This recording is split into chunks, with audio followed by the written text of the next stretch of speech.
பூஜை செய்கின்ற போது இப்படி 4 திக்குகளிலும் நிறுவம் எழுதி கட்டியும் காவல் புரிந்தோம் இந்த நிலை ஏற்பட்டு விட்டது.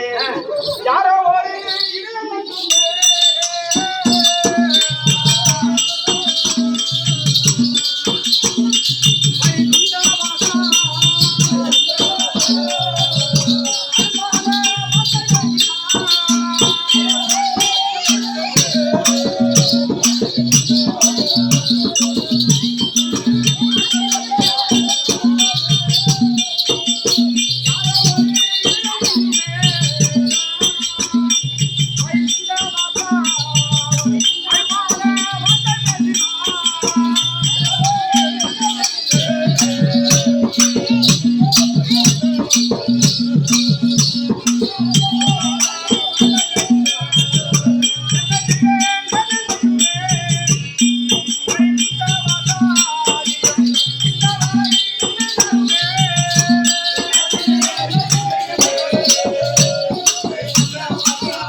கோவிந்தா மாதவா யாதவா உன்னை கோரி உன்னை போல் கணவன் வேண்டும் என்று செய்து கொண்டிருக்கின்ற திருவாயில் யாரோ ஒரு இடையன் வந்து பூஜையை கெடுத்து விட்டான், என் பதி விரதையை குலைத்து விட்டான்.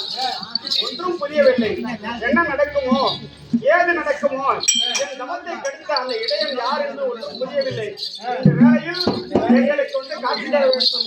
ஆண்டவா வைகுண்டா கோபாலா. இப்படியாக நங்கை ஆனது ஒரே மன உறுதியோடு கல்வி கேட்ட கணவனே காமாலா மாலாகி கரணை புத்தகம் வளரும் என்று பூஜை செய்ய அந்த நேரத்திலே